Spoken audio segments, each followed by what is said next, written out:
हरियाली घाटी नाम के एक घने और खूबसूरत जंगल में नीलम नाम की एक छोटी गौरैया रहती थी। नीलम बहुत ही नेक दिल थी, लेकिन वो गरीब थी। उसका घोंसला सूखी घास और तिनकों से बना था। वो सुबह सुबह अपने बच्चों चीकू और पीकू को घोंसले में छोड़कर दाने की तलाश में निकल जाती और शाम को थक हार कर लौटती।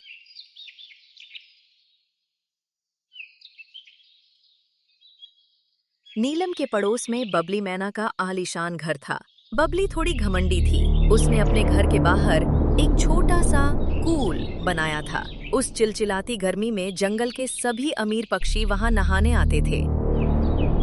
एक दिन चीकू और पीकू ने बबली से कहा, बबली आंटी, क्या हम भी इस ठंडे पानी में नहा सकते हैं? हमें बहुत गर्मी लग रही है। बबली ने टेढ़ी नजर से देखा और बोली, मुफ्त में यहाँ कोई नहीं नहाता। अगर यहाँ नहाना है तो अपनी माँ से कहो कि वो नीली पहाड़ी से मीठे शहद वाले अंगूर लेकर आए, तभी तुम्हें यहाँ पंख डुबोने की इजाजत मिलेगी। तभी चीकू और पीकू उदास मन से रोते हुए वहां से चले गए।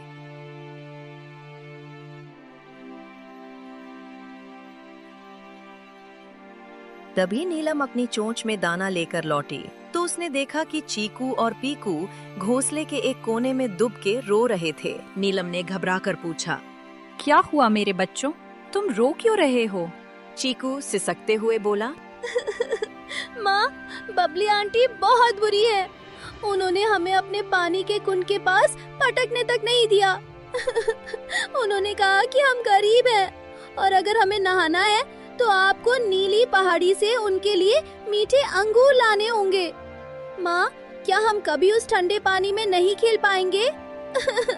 बच्चों की बात सुनकर नीलम की आंखों में आंसू आ गए। वो जानती थी कि नीली पहाड़ी यहाँ से बहुत दूर है, जहाँ पहुँचने में पूरा दिन लग जाता है। बीच में गहरी खाइयाँ और तेज हवाओं का रास्ता था। नीलम सोच में डूब गई। अगर मैं अंगूर लेने गई तो मेरे बच्चों की रक्षा कौन करेगा, और अगर नहीं गई तो इनका नन्हा सा दिल टूट जाएगा। तभी पास की टहनी पर एक भारी हलचल हुई। कालिया कौवा, जिसकी आंखें हमेशा दूसरों की चीजों पर टिकी रहती थीं, एक झूठी मुस्कान के साथ करीब आया। अरे नीलम बहन, इतनी चिंता में क्यों हो? मैंने सब सुन लिया।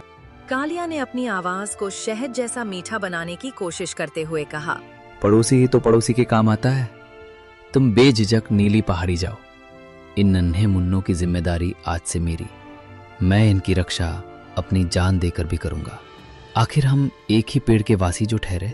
नीलम का मन गवाही नहीं दे रहा था, लेकिन बच्चों के मुरझाए चेहरे देखकर उसने पत्थर पर दिल रख लिया। ठीक है कालिया भाई, मैं तुम पर भरोसा कर रही हूँ। मेरे बच्चों को अपनी आँखों से ओझल मत होने देना। अगली सुबह जैसे ही नीलम सुनहरी धूप के साथ क्षितिज के पार ओझल हुई, कालिया के चेहरे से शराफत का नकाब उतर गया। उसकी आंखों में दुष्टता की चमक आ गई। ए छोटे चूजो, चलो बाहर निकलो यहाँ से। पीकू डर कर बोला, पर कालिया अंकल, माँ ने तो कहा था कि आप हमारे साथ खेलेंगे। खेलूंगा? कालिया ठहाका मारकर हंसा। अब से ये नर्म और आरामदायक घोंसला मेरा है। तुम दोनों इस पतली टहनी पर बैठो या नीचे गिरो, मुझे कोई फर्क नहीं पड़ता। अगर दोबारा अंदर आने की कोशिश की तो अपनी चोट से तुम्हारे पंख नोच लूंगा। बेचारे मासूम बच्चे कांपते हुए घोंसले से बाहर निकल गए। वे पेड़ की एक ऐसी पतली और असुरक्षित टहनी पर जा बैठे, जहां जरा सी तेज हवा उन्हें नीचे गिरा सकती थी। कि आंखों से आंसू थम नहीं रहे थे। वे बस टकटकी लगाए उस दिशा में देख रहे थे जहां उनकी माँ गई थी। उन्हें क्या पता था कि असली तूफान तो अभी आना बाकी है।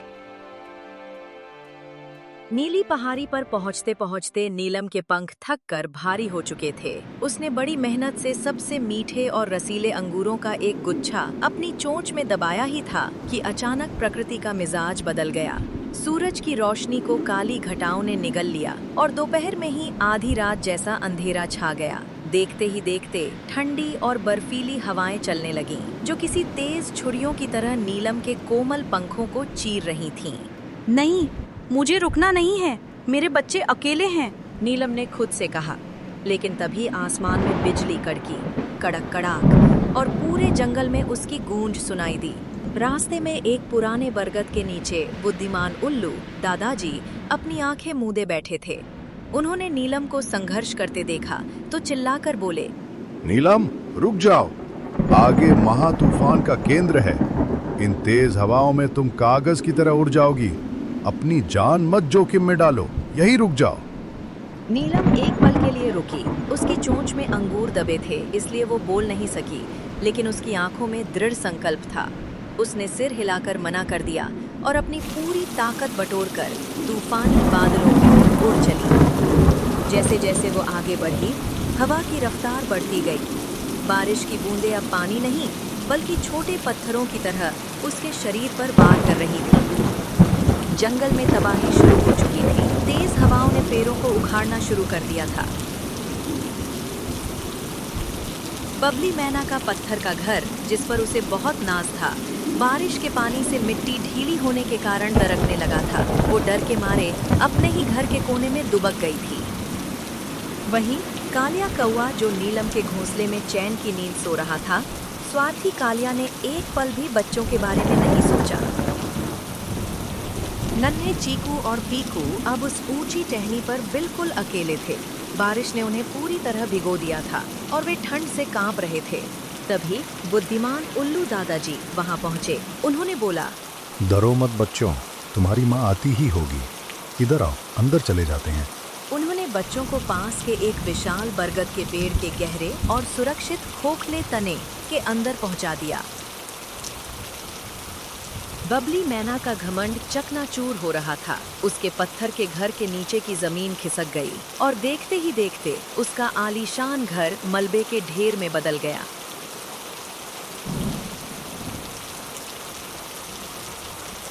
नीलम बदहवास हालत में अपने पेड़ के पास पहुंची। उसने देखा कि उसका घोंसला तिनका तिनका होकर बिखर चुका है। वो पागलों की तरह चीखने लगी। चीकू, पीकू, कहाँ हो तुम? तभी बरगद के तने से आवाज आई, माँ, हम यहाँ सुरक्षित हैं। बच्चों को सही सलामत देखकर नीलम के प्राणों में प्राण आए। उसने अपने बच्चों को गले लगा लिया और वे अंगूर उन्हें दिए जो वह इतनी दूर से लाई थी। अगली सुबह सूरज की सुनहरी किरणें निकली। जंगल शांत था। बबली मैना की आंखों में आंसू थे। उसने कहा, नीलम, मेरे पास पक्का घर था, धन था, पर घमंड ने मुझे अंधा कर दिया था। मैंने तुम्हारे बच्चों को प्यासा रखा था, मुझे माफ कर दो। उस दिन के बाद बबली ने अपना निजी कुंड तोड़ दिया। सब पक्षियों ने मिलकर नदी के किनारे एक सुंदर प्राकृतिक झरना और तालाब बनाया। अब वहाँ कोई अमीर या गरीब नहीं था। कालिया कौवे को उसकी गद्दारी के लिए जंगल से बाहर निकाल दिया गया। मोरल ऑफ द स्टोरी: मुसीबत में जो काम आए वही असली मित्र है और घमंड हमेशा पतन का कारण बनता है।